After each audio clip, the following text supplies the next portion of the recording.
Hey, Brennan here. Welcome to the channel and thanks for tuning in. Got a 2025 rookie mock draft 4.0 for you. This is going to be the fourth rookie mock I've done probably in the last couple months. I'm going to be doing a rookie mock every few weeks here as we are in the 2025 rookie scouting season. I'm going to be joined today by Corey Pereira, one of my favorite analysts out there. He's going to be joining me. It's been a long time since Corey's been on the show. And we're going to do something a little different. We're going to do a 1QB 3-round rookie mock. I typically do a lot of super flex, and I got a lot of requests here on YouTube to do a 1QB. We're going to do a 1QB PPR tight end premium. So it's going to be interesting to see where Cam Ward and Shedeur Sanders comes off the board. So if it's your first time here, welcome. Hit that subscribe button. Help me march towards 15,000 subscribers. Enjoy the show. Hey, Corey Pereira, back on the YouTube channel. Corey, it's been quite a few months since you've been on the YouTube channel, but welcome back, man. We are going to be doing a 1QB rookie mock today. Oh, thanks for having me, man. You know, I've got two little kids at home, keep me very busy. It's been a long time since we've been able to do this, but happy to be here with you to hit a one quarterback mock draft. I still have a lot of one quarterback leagues. You were talking about it before the show. Yeah, seems like a thing of the past for people, but I still have a lot, so I get a lot out of this actually. Yeah, I mean, I'm getting a lot of requests on YouTube to do a 1QB mock draft, so that's what we're going to be doing here today. You guys are looking at the screen right now. You are actually seeing the draft board on this YouTube channel. I like to do rookie mocks with landing spots. I think it makes the whole exercise a lot more fun. I came up with these landing spots with a little help from the internet. So, you know, tell me what you guys think about the landing spots. Nonetheless, take a screenshot of this as you go through the show here. So we're super excited to get you back on the channel, Corey. Welcome back. And as I am with any good host, I always give my guests the first pick in these drafts. We're going to do a 3-rounder today. It's going to be a 1QB league PPR tight end premium. I'm in a lot of tight end premium leagues. I'm not sure if you are, but I think it adds a little nice spice to these rookie drafts. So again, as the guest to the show, I'm going to give you the first pick. Super excited. I think I know what a lot of people are thinking you're going to go, but you're going to throw us a curveball here right off the bat. I'm liking it, man. I think so. I mean, I think for my philosophy for Devi, sorry, not Devi, but Dynasty has always been that I prefer wide receivers in my draft. They last longer. These running backs go through waves. I mean, I'm a guy who drafted Mike Evans really young. He's been a part of my team for 7-8 years now, producing. If I can get that from somebody and then just fill that running back spot, that's where I'm going to go. So I go with my number 1 wide receiver of this draft right now, Tatoria McMillan over at Arizona. He's going to the Patriots over here, which is kind of a nice landing spot in a way, because I think Drake May has impressed us a little bit, and maybe they can grow like that. I've always thought Jalen Polk was more of a complementary player, so he can kind of go into that role. Ted is a big prototypical X-type guy, actually led the Power 5 in receiving this year, even though Arizona was a shell of itself. I mean, the quarterback there, Noah Fifita, really took a step back, but big size kid, can move a lot better than you'd expect for somebody of his size. Maybe some shades of Drake London there. So I'm happy to take him here at 1.1, and I hope he's a long-lasting dynasty asset like Mike Evans. You know, I have to double down on what you said. Most of the teams that I'm successful in Dynasty, I've got a stacked wide receiver room, and I like the landing spot here. I think that for Drake May to be truly successful, they need to get him a wide receiver one. I think he'd be a great spot with him and Drake making sweet music for many, many years. So that leaves me with Ashton Jeanty, man. He is the RB1 for me and pretty much everybody, understandably. What a season at Boise State. Going to the Bears, I put him into Bears. I think if we want to see Caleb Williams really take that next step, they need to just get a good power running game, and Jeanty can do it all. There's no need to really go into the skill set of what this guy can bring to the table. He can work in between the tackles, great out of the backfield with the ball, explosive guy. I mean, it's amazing how many guys just bounce off this kid when he's running with the football. So can't go without the second pick. I mean, I think people would turn off the YouTube channel if we went in a different direction other than Jeanty here. So I'm going to go with Jeanty. You got the third pick here in the first round. Who are you going with next? Yeah, really low center gravity of a guy. Really actually impressed me this year for a guy who was kind of off of him coming into the year. So he actually did turn around for me. At number 3 here, I'm going back to the wide receiver well. I'm going with a guy who I think some people are probably down on, in Luther Burden, coming out of Mizzou there, because that team really took a step back. Brady Cook, the quarterback over there, had dealt with some injuries. He was in and out of the lineup. They were dealing with all the play. And that brought Luther Burns' production down a lot from previous year, where we really saw him take off over 1,000 yards receiving. This is a guy who has comparisons to Debo, you know what I mean, for rushing the ball, for his stocky frame, and for being able to win down the field a little bit. So I think he's a really nice complementary player to CeeDee Lamb here in this offense. They've needed a wide receiver too really badly. He goes in the first round here, so I mean you're getting some value here with that first round pick as well. So Luther Burden here, I love it with the Cowboys. Yeah, so that is a great spot as well, landing spot for him. They certainly need somebody opposite of Lamb there. So that leaves me with the 4th pick in the first round. I'm gonna go with Travis Hunter, man. He's going to the Jacksonville Jaguars. Do I love the landing spot? No. Trevor Lawrence, I don't know. I mean, they just gave him all the money. Hopefully he can continue to progress. But Travis Hunter is my wide receiver 1 of the class. I think he is. I think he's really the best space creator, route runner of this group. And is just now this is assumption that he is getting drafted as a wide receiver. So if he gets drafted and plays cornerback, well, then that changes the game. But again, my top wide receiver on the board here with the 4th pick in the first round going to Jacksonville. I'm going to take him here. So you got the next pick with the 5th. Yeah, and I think there is a little bit of polarizing play with Travis Hunter a little bit, because what if he comes into the league, maybe the wide receiver doesn't work so well and he's doing really well at corner? Does he stay with corner a little bit more? Like, there is some shakiness there, I think, to him, but I agree with you. I think he has one of the higher upsides of this class, even if he's not as refined as some of the other top guys in the class. But the upside is truly there for guys who only play wide receiver for like 2 years now, really. But at 105, I'm going with an interesting one here, a guy who was very high in mock drafts earlier, before he kind of had a down season last year. I had to share the backfield with Quinshon Judkins over at Ohio State. But I'm taking Travion Henderson because you gave him a really nice landing spot here in the second round to the San Francisco 49ers, who we don't know what's really happening with CMC. We saw a very injury-riddled year this year. And I mean, he's tweeting like he's almost retiring, if you saw that picture, but it sounds like he's going to try to come back next round. Who knows how much San Fran's going to put into him? They get a guy for the future here in Travion, who really fits this scheme really well. The speed he has, the pass catching ability. Shanny is going to have a lot of fun with a guy like Travion, a guy kind of compared to DeAndre Swift a little bit, maybe a little bit more than that, DeAndre Swift 2.0. So really happy with the landing spot. Might be a surprise to people here, but 105, I'm happy to take him here. I like that landing spot. I really think that they're going to go to the well this year and get the CMC replacement. I think the guy's just been a workhorse, and is, the injuries are starting to pile up just a little bit. They're going to take care of the future. So with the 6th pick in the first round, I'm going with the Marion Hampton, the big bell cow, going to the Dallas Cowboys. All right. So the Dallas Cowboys in round 1 go with Burden. Hampton, they go back to back with offensive players. Man, they've made a big mistake not addressing the running back room this past season, and I think it is clearly shown they are not going to make that same mistake this year. So they're going to go to Hampton, and he is a 3-down workhorse. The guy is just a monster. I can see him with a star helmet on his head. I don't know. It seems like a natural fit when I was selecting these landing spots.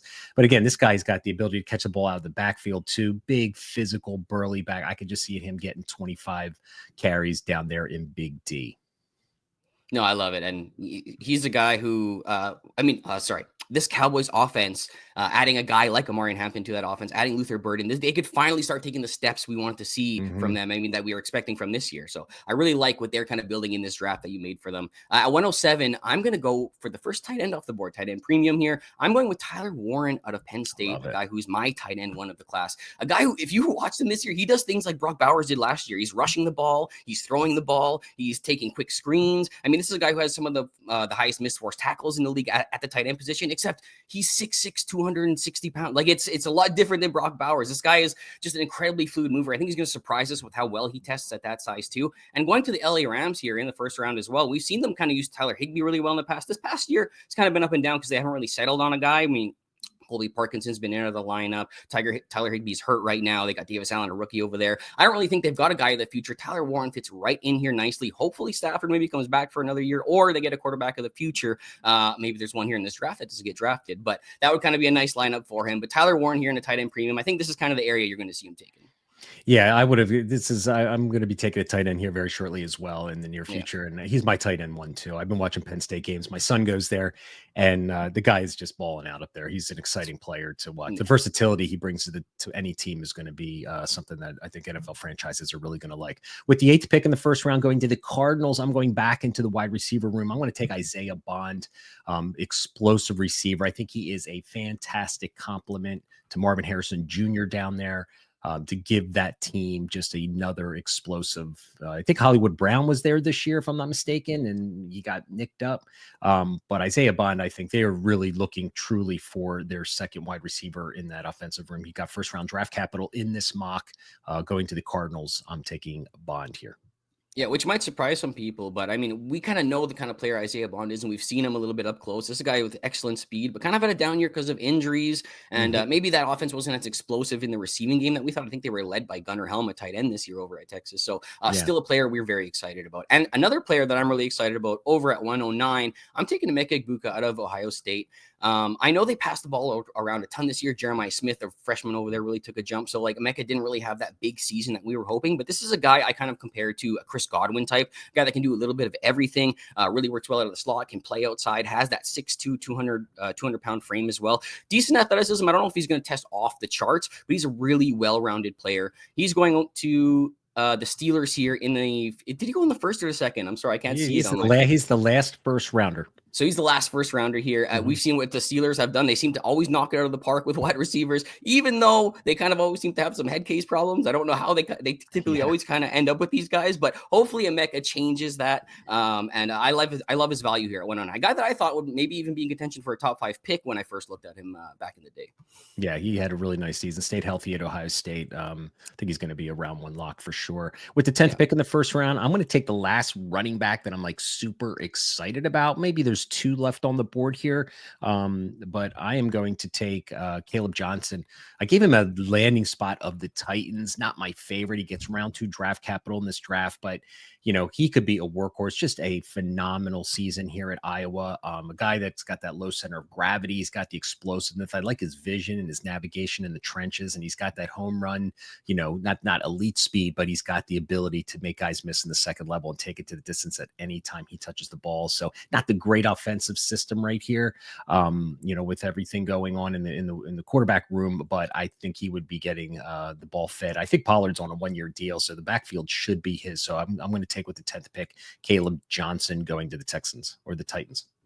Yeah, and this is a guy really. I have a podcast, the Back to Devy podcast. We gave this guy. We were handing out awards last week, the comeback player of the year in Dev, because really he had a terrible season as a sophomore. Comes back this year and just blows up. I mean, that nice 225-pound frame. I think he'll test really well. So he's going to be a really interesting fit over there. At 111, I might be throwing a little bit of a curveball to some people as well. But I'm actually going to the round 3 with the Raiders, who took this guy, who I think is an immediate starting opportunity. Running back Nicholas Singleton from Penn State. I like it. And this is a guy who's still a top 2 overall Devy running back for me. And I know that might surprise some people, but between the build and between the athleticism, between even what he's been able to do as a pass catcher this year, showing some of that ability, I just think he's the type of guy who could be like the next Nick Chubb at the next level if everything kind of breaks right for him. The round 3 capital is what I'm hoping. I still hope after testing and everything like that, he kind of ends up a round 2 pick when the NFL draft actually comes around. But size, speed, power, everything you look for in a prototypical running back is Nicholas Singleton. He just had to share the backfield over there with Katron, so we didn't necessarily get to see the gaudy numbers that maybe we expect from somebody like that. But one of the Raiders here, immediate opportunity at 111. To you over with the 112. Dude, I love the pick. I mean, again, I watch Penn State games, and he has excelled in the passing game this year for sure. And he still has that athleticism. And I think the offensive line of Penn State has sucked for 2 years. None of these guys can seem to find any holes. So I think he's an undervalued asset. I love the selection there with the 11th pick. I'm going to round out the first round here with the 12th pick. And because we are in a tight end premium, I'm going Colston Loveland. He gets drafted by John Harbaugh at the Chargers. All right. This is an offense that I want to have a part of. And you know, if Loveland gets drafted by his old, college coach, there is just no way that he is not going to be used a lot in this passing game. He's got the athleticism. He's my tight end 2, and again, tight end premium here. Love the landing spot. Fantastic opportunity. He's got all the athleticism that you want to see. I think he could be a top 15 tight end year 1 next year. So I'm going to take him here with the 12th pick going to the Chargers. Yeah, and kind of a big need over there for the Chargers, too. We've kind of seen Will Dissly even take off the past couple of weeks. If they could get a more solid presence there from a guy like Colston Loveland, that could be a really nice spot. But at 201 here, first pick of the second round, I'm going to the Denver Broncos second round pick. And they finally try to fix that running back position with Quinshon Judkins, the other Ohio State running back. So I'm doubling up here on Ohio State running backs. But I will say I was kind of disappointed a little bit with Judkins this year. I thought he'd really come in here, maybe even command more of a share than Travion did. And he did kind of command a lot of early down work. But I don't know, kind of a little bit lackluster with it. Maybe didn't show off the athleticism as much as I expected from that first season at Ole Miss as a freshman. And it's kind of been a downward trend from him from that freshman season. So I'm a little bit lower on him than I started this whole process, but I still think he's a very well-rounded back. I think he carries some good power. I think he has some good burst as well. I'm just wondering if the upside is maybe capped with a guy like him. But at Denver Broncos here, they're looking for an answer at that running back position. There's going to be opportunity there taking him in the second round. So I'm going with Quinton here at the first round or first pick of the second round. Yeah, I like it. You know, if Peyton drafts this kid, he's going to get the ball. You know, there's no, no doubt about it. So I like the selection a lot. All right, the time has come, Corey. We're in a 1 QB league, and we've yet to see a quarterback come off the board. And so the time has come. With the second pick in the second round, I'm going to take Cameron Ward going to the Raiders. He is my QB1 of the class right now. I mean, it's him and Sanders are the top two that are probably going to get round 1 draft capital. So both of these guys got round 1 draft capital. Sanders came off the board first at another spot, but I'm going to go with Cam Ward. Really had a nice season at Miami. Just did a film breakdown on the YouTube channel here about him. And I think he's got the ability to throw the ball all over the field, has some nice touch. And he's got some ability with his legs too, to keep the chains moving and stuff like that. So I'm going to take the first QB here off the board with the second pick on Cam Ward going to the Raiders. I'm comfortable, and this might be a little bit bold, but I'm comfortable saying that Cameron Ward might be the most impressive player in the pocket, at least like avoiding stuff and instincts, since Patrick Mahomes. I really think that he has that part of his game. Everything else isn't so much Patrick Mahomes, but he at least has that part of it in his game. Just the instincts in the pocket, just amazing. But at 203 here, I'm going to go with a guy that maybe had a down year. And I wouldn't be surprised if he ended up coming back this year. But wide receiver Evan Stewart, a guy that was at the top of Devy rankings, if you guys played Devy for like the longest time, I think I'm getting him at a value here at 203. And I'm projecting a little bit because I think Oregon kind of had some trouble connecting there with Dylan Gabriel, a bit, a guy who likes to see guys open rather than anticipate it. And it kind of had some trouble coming in there the first year as well, but stayed healthy throughout the season, had some flash games as well. I think he kind of has a Garrett Wilson-esque skill set behind the production that wasn't really there this year. So I'm kind of projecting him here. Nice landing spot here with Washington, who's a very good offense with Jaden Daniels. They're looking for that complement to Terry McLaurin, who's also getting up there in age. They really have nobody. So it's a nice opening here. And he gets pretty decent capital here in round 2. He went round 2, right? Yes. Yeah, so round 2 here to Washington. So I like that landing spot and a little bit of projection, but I like getting him here. I think this is a value at 203. Yeah. He's I don't disagree with it. He may actually come back, but I think he's an excellent route runner as well. So with the fourth pick in the second round, I'm going with Jalen Royals, Utah State wide receiver, going to the New York Giants. Now he got hurt this year, and he's decided he's already preparing for the NFL draft. So I believe he got good news from his scouts and whatever from the NFL saying that he will be I got him a round 2 draft selection right now, but not a lot of tape out there on Utah State on this kid, but from what I have seen, he is a excellent space creator. I like his route runner, like his acceleration off the line, can win all over the field. So New York Giants need another wide receiver in that room. They're going to take a quarterback in this draft as well. If you were looking at the draft board at the very beginning, so I'm going to take Royals here with the 4th pick in the second round.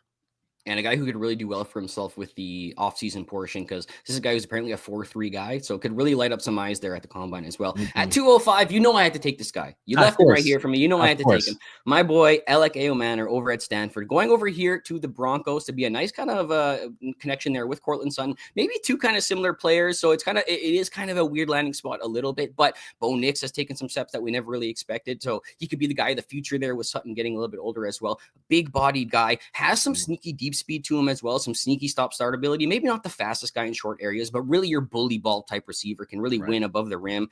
If you watched him abuse Travis Hunter last year, at corner as well, to the tune of like 303 touchdowns as well. A little bit of a down year this year with Stanford's quarterback troubles and their offensive system kind of changed, but still, I really like the way his skill set lines up with the NFL. So happy to take him here at 205.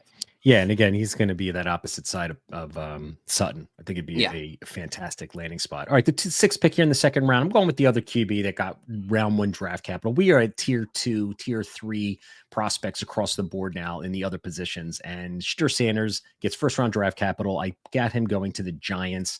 going to the big city, the big lights. But I think this guy, we just did a film breakdown on my big board subscription service, the All 22 film. We broke it down. The guy is an outstanding pass protector now, or a passer. I like his ball placement. I think he's an anticipation kind of thrower. He's not going to win with his legs. He's not going to be that guy that's going to get you a lot of rushing touchdowns, but give me the guy that can pass the ball throughout 3 levels of the field versus him being able to run around. So Sanders here, I'm going to take, even though in a QB1 league, got to have, quality quarterbacks and have one on the bench as well. So I'm going to take Sanders here with the 6th pick going to the Giants. Yeah, and I was thinking about him somewhere around here. I think if you're a quarterback need team in a 1Q quarterback dynasty, this is typically the kind of area I think I would. Right. Yeah. I think this is where you kind of shoot for. But at 207 here, I'm going to go with a guy that I really like. I still think is underrated in the draft community. Devin Neal, running back from Kansas, going here to the Baltimore Ravens in round 3. I know round 3 it seems like there's some round 2 guys I should be going for, but running backs I don't really care. If I really love the skill set, and I really do with Devin Neal, acceleration, pass catching ability, efficiency, a guy who's been good for like all his years over at Kansas, even through bad teams. This is just a guy that I really like. Size. I mean, he's 5'11", 6'15", or 215, I believe. Like, he has every kind of package you want in a prototypical running back, and he's improved every year. Going to the Baltimore Ravens here, where Derrick Henry's getting a little bit older. They're looking for the next guy to kind of take over there. Run heavy team as well. Love this lineup. He's going to be a nice sneaky guy, I think, in your drafts if he goes at this kind of value. Yeah, I knew this was the guy you were taking here. Yeah. I knew it. Devin Neal's been your guy for a long time, dude. I know that this is. I knew you were. I left him for you. Don't worry. Yeah, all right, thank you. With the 8th pick in the 2nd round, I'm going to go again. Tight end premium league. Harold Fannin Jr. All right, Bowling Green College. Going to the Indianapolis Colts, playing with A Richardson. Colts really need, I think, a dynamic player at that position. And I think this guy you watch this guy now, there's a lot of people concerned about, his competition that he's playing with. But if you watch the kid on the film, I mean, he is a versatile piece. He lines up in the wildcat. He's out wide, and he's just used all over the field. I think he could be a great offensive weapon for Indianapolis and just another security blanket for Richardson. So I took him here with the 8th pick in the 2nd round, going to the Colts. And had almost broke the NCAA record for receiving from a tight end, but he got injured in like the game before, and then they tried so hard. They gave him like 17 targets in the last game, and he just couldn't hit it. But the one thing I'd be concerned with is maybe that 230-pound frame. I'm hoping he comes a little bit above that, but still a very exciting player. At 209, I'm going with a guy that I believe you share some love with too, but this is a guy that I kind of been following from, the FCS level. Jaden Higgins, coming from Eastern Kentucky all the way up to Iowa State. Going here to the Bengals in round 2, and they're replacing one Higgins with another, because I think Higgins is likely on his way out this season. You're hooked up with Joe Burrow there, an explosive offense as well, and we've seen him support Jamar Chase and T. Higgins, so I'm not really worried about that landing spot. And a big prototypical guy, 6'4", 215. He's got some sneaky speed to him. I don't think that's necessarily his game, but a guy who's really good at the catch point. I think he has 4 drops over the past 3 years in total. Great pair of hands, over 50% contested catch rate for his career. Actually has the highest PFF grade in this wide receiver class right now. So even the analytics guys love him a lot. So not necessarily going to be your short area type of guy. I think he's definitely your prototypical X on the outside. So really fills in that T. Higgins spot really well. So 209 here, Jaden Higgins getting some nice draft capital here. Yeah, the first snipe of the rookie mock happens at the second, because I gave him that juicy landing spot. I wanted to see how long he lasted. All right. So with the 10th pick in the 2nd round, I'm going to go with Xavier Restrepo, dude. If there's one guy in this draft that I just have a ton of respect for, it's this guy going to the Raiders. He's just one of the, I watch him play out of the slot. He's just one of those scrappy, blue collar, tough, physical, slot receivers I think any NFL franchise would love to have. He just killed it at Miami. I think he broke the record there, or for receptions and yardage or something. In Miami. So super productive the last 2 seasons. I think any team would love to have this guy. He'll be a wide receiver 3 on a team, just somebody who can work the middle of the field in the slot and just be one of those chain moving kind of wide receivers. Love this kid. I'm going to be drafting him in a ton of my rookie drafts this spring. So taking him at the 10th pick in the 2nd round, going to the Raiders. I agree with you. And I honestly think you could get even higher draft capital in this, but he's going to be a quarterback's best friend type of wide receiver. I really think so. So at 211, I'm going with a guy who's had a nice bounce back season this year. Raheem Sanders over at South Carolina this year, became originally from Arkansas, and now then it had had a really bad season as a sophomore, but now had a really nice bounce back here, going to the Cleveland Browns in round 3. And with Nick Chubb there getting a little bit older, we've kind of seen the fall off already. I know he's coming back from major injury. There's still a chance he could bounce back, but we've already kind of seen the fall off. They're moving forward. They get another quarterback that'll be taken a little bit later in this draft as well. That they're kind of rebuilding that entire offense. And Raheem Sanders, very interesting guy, a guy that I've compared to David Johnson without having to go too far into his thing, but a guy who can catch the ball, moves really well for a guy of his size, and we saw him get behind his pads a little bit. Something me and you have harped on a little bit. I know you really hated him because of that back in the day, but a guy who's finally being able to play better at the point of contact. So Raheem Sanders here at 211 to the Cleveland Browns. Well, go watch my last video I put on the YouTube channel, Corey. I did a little bit of 360, man. That was an impressive game. So, he looked really good. All right, I'm going to go with one of my favorite backs in the class, one of my favorite second tier backs with this 12th pick, and that's Damian Martinez. Now, I don't know if he is going to declare to the NFL draft down there at Miami. He's going to the New England Patriots. I think he is drafted to be the future, running back. But again, I want a part of this offense at the ground level of what they're building up there in New England. I think that they've got something going on up there. But I like Damian Martinez. Again, he shared the backfield with Fletcher down there in Miami this year. Didn't have a bell cow role, but I think he's got some good start ability, some quick feet, the ability to make guys miss. I love his toughness and physicality. He's one of the tougher runners, I think, in this class going to New England. So I'm going to round out the second round here and go with one of my favorite guys. We're like getting to that territory of my guy territory right now. So I'm going to take Damian Martinez here to round out the second round. All right, Corey, kick us off in the third round. Who you got? All right, let's go a little speed around here, I guess. We're getting a little bit longer. Sure, but Trey Harris here, going round 2 to the Jets. I think we kind of left him on the board along here, but I think that's kind of because we probably share some similar thoughts about him, where I don't know if he's definitely the most explosive player. I think he's a little bit lethargic in his movements. Not a guy who's like a sharp cut, quick footwork guy, but a guy who can win at the catch point, a guy who's a big body. Maybe I like to see him be a little more physical too. So I have trouble kind of seeing where he lined up. You had a comparison back in the day of Rashee Rice. Maybe if he's used that way, I could kind of see that with him. But for right now, I'm a little bit lower on him, but he's getting some good capital here to a very dysfunctional Jets program. Yeah, and that's kind of where I think you said it exactly with Trey Harris. I'm just that production at Ole Miss doesn't necessarily, production doesn't translate all the time. With the second pick, I'm going to go with another tight end that I really like in this class, and Mason Taylor from LSU, man. True Jr. Declared for the NFL draft already, going to the Denver Broncos. All right, so Sean Payton decides that he wants his tight end of the future playing with Bo Nix. Sign me up. I like Mason Taylor. I think he's got the athleticism. His stats aren't going to overly impress you, but the wide receiver room has been pretty deep at LSU for many, many years. But this kid can play. Good, dad's Jason Taylor. He's got those NFL bloodlines. So I feel like I got really good value in a tight end premium league here, taking Taylor going to the Broncos in the third round. Really nice offensive influx here you've done for the Broncos with Judkins, Taylor, Manor. Very nice. That'd be awesome for them. But at 303, I'm going to chase opportunity a little bit here because I actually agree with your guys. You did a film review on Tennessee running back Dylan Sampson a little bit while ago. And I actually agree with a lot of your ups and downs with him. But chasing opportunity here, he's going to the Minnesota Vikings in round 3. They obviously need a guy. Aaron Jones is on a rent at 1-year deal right now. They really don't have anybody behind him. They've got like the corpse of Cam Akers playing behind him right now, who's on twigs for knees right now. So Dylan Sampson could come in, get some good opportunity there with a good passing attack, help open up some lanes. He's definitely got some speed. He's got some ability of movement. I'm a little bit worried about how he plays at the point of contact, but at least there's opportunity here, and that's what I'll chase in the third round. Yeah, I like it. He's certainly a productive player. It'll be interesting to see if he actually declares or goes back to Tennessee for a senior year. With the fourth pick in the third round, I'm going with R.J. Harvey, going to the New York Giants. I'm assuming he's going to be part of a committee with Tyrone Tracy. But this guy's explosive, man. UCF running back. And go watch his film. He's not going to be the most physical guy in between the trenches, but man, I'll tell you, once he gets on the outside, productive season. So I'm excited to get him here in the third, with the fourth pick in the third round. Yeah, and a surprisingly patient runner if you actually watch him, because you don't expect it from those smaller backs, but very patient near the line of scrimmage. At 305, I'm going with my first quarterback of this draft, and the only reason I took him over your guy who you take next is just because I think there's an earlier start potential, and I think it's maybe a better situation. I don't know. The Jets have just been so dysfunctional. I'll let you get into that on your pick, but I'm taking Jackson Dart here, going over to the Cleveland Browns, a guy I've been in his corner for a long time. He's got the size. I think he's got a good enough arm talent. He's a guy who can rush the ball as well.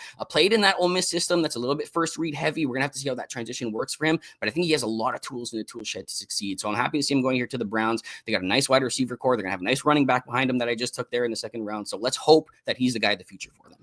Yeah, I don't mind that pick at all. And I'm going right behind you with another QB here. I'm going with Jalen Milroe going. He gets second round draft capital, just like Jackson Dart did, but he's going to the Jets, the dysfunctional Jets. I know. Do they keep Mhm. Rodgers for another year? I'm not sure. But even if he does, I'm always been a proponent of every rookie quarterback sitting for an entire year. But Jalen Milroe's legs are really the reason I'm drafting him here. I don't know. Maybe they'll convert him to a running back. Who the hell knows if he can't really throw the Yeah. ball in the NFL? But this dude is a athlete, is a special athlete, and his ability to run the ball. He still needs to work as a passer, but maybe he sits for a year and gets reps, for a season.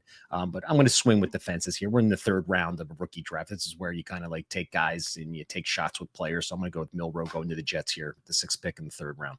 Yeah, one of the higher ceiling, lower floor players in this draft. You're either going to strike gold or you might be nothing at the next level. So That's right. at the 307 here, I'm going to chase opportunity here again. A guy that, same kind of thing I did with Dylan Sampson, Jarquez Hunter from Auburn, going here in the third round over to the Chargers, who are going to need a running back. They feature J.K. Dobbins, again, another guy who's dealt with so many injuries. I don't think Gus Edwards is it. He's a plotter at this level. They need somebody who's a little bit more explosive. And I think Jarquez Hunter is a guy who can work really well as a complementary player. I don't know if he's ever going to be a player I feel like will take a running back one role on a team. Not necessarily the strongest player, has finally had a nice, really efficient season here. I've just never really loved him, but there's a nice opportunity here with the Chargers where J.K. Dobbins might even still be healing by the time next year comes around, or dealing with something else, or maybe Poor he's not the guy. guy of the future. So Yeah. Jarquez Hunter here at 307. Yeah, I love that. I mean, Hunter, man, I'm going to be putting out a film review on this YouTube channel here. I like his physicality. I'm just a little concerned about his lateral ability. I mean, he doesn't seem to go side to side. With the eighth pick in the third round, Jalen Knoll going to the San Francisco 49ers. All right. So again, I gave him round 3 draft capital here in this draft. And I just think that wide receiver room is a little unsettled. I think that the San Francisco 49ers might have a little reboot here in the next year or two, man. But I'll tell you what, Iowa State, this kid is just a versatile wide receiver. I love his ability with the ball in his hands in the second level. I think he's an explosive receiver. I think he's maybe a little underrated. So I feel like I'm getting great value here. And again, going to the 49ers, I'm going to trust Shanahan's eyes and take him here with the 8th pick in the third round. Yeah, and the draft nicks out there in the community really seem to love that Iowa State duo, Jaden Higgins and Jalen Noel. Both guys really explosive this year in college. At 309, I'm going probably, I think, our deepest selection in this draft, but I'm just going with a guy that I'm just betting on the talent. Third round, this is where you do it. I'm going DJ Giddens out of Kansas State, running back, going over to the Cowboys. And the reason I like it is because they need a running back in the future. And I know they took Omarion Hampton, but all it's going to take is an Omarion Hampton injury early in the season that opens up the door for a guy like DJ Giddens to possibly get some run. Or maybe Omarion Hampton just isn't that guy, and they go back and take another running back that I believe really highly about, a guy who can catch the ball, a guy who can rush the ball really well, has good size. He's a guy that I compare to Rachaad White a lot. So I think he has a lot of that same similar skill set. And I just think that there's still a door opening there where we're not really sure who's going to be the guy. So I'll just take a guy in the third round that I believe in that could maybe still get that opening that I'm hoping for. I really like that comp of White. I think that's good. 10th pick in the third round. I'm going to go with quarterback room again. Drew Aller. All right. I don't know. I think he comes back to Penn State for a senior year, but I threw his ass in here anyway, and he gets second round draft capital. Yes, to the Tennessee Titans. I think Drew is an underrated quarterback. He just needs more time, more reps. He's got the size. I think he's he reminds me of like Drake May's athleticism when he can run with the ball. He just has to work on his passing a little bit more, but I'm going to take a swing here with another quarterback. We're kind of in tier 3 land right now with all of these other positions. So I'm going to go with a quarterback. Yeah, easily going to be the guy that checks the most boxes when you're just looking at like the measurement sheet. I mean, he's been compared to like a Josh Allen type quarterback, guy with size, guy with arm, guy can move around as well. At least traits wise, I agree with you. He has to work on some of the other stuff, but traits wise, he'll blow it out of the park. 311. I'm going with one of our last day 2 wide receivers here, just because I have to at the end of the third just to take it. And it's a wide open receiver room over there at New Orleans who take LSU wide receiver Kyron Lacy in the third round. Olave's starting to have some concussion issues. They have Raheed Shaheed, who's more of a complimentary deep player as well. Kyron Lacy, I haven't been super impressed with him this year, but he can at least be a sturdy depth option for them. A wide receiver 3, wide receiver 4 on the team who can see some playing time when other guys are injured or whatever. I think he'll be a nice complementary player in this offense who's really in need of wide receivers. And I'm going to round out the draft with a homer pick going to my Philadelphia Eagles and taking Savion Williams. I'm going to be putting a video out on this YouTube channel in the next week on this kid. Man, what a special player. I mean, he is 6'4", 225 pounds. This guy is a jack of all trades kind of player. I mean, he's running with the football. He's the wildcat guy. He's got some vertical ability to his game. He's a good possession receiver. And the thing I like about him the most is he is tough and physical. He's going to be a wide receiver 3 on a team. But man, if you're looking for just an offensive weapon that you can put anywhere on the field, this Williams kids is something different. So there you go, man. That is our 3-round rookie mock. Any parting words for the people out there, Corey? I'm hoping that we're going to get on this channel a lot more. So hopefully you'll be seeing my face a lot more. But happy to join you here, Brandon, to do this. All right, guys. It's always a pleasure having you on the show, Corey. So thanks for watching, every guys. Hope you enjoyed. Leave us some comments. Let us know who did we forget? What landing spot did you like? Tell us. Are we out of our minds? All comments are welcome. Hope you enjoyed the show.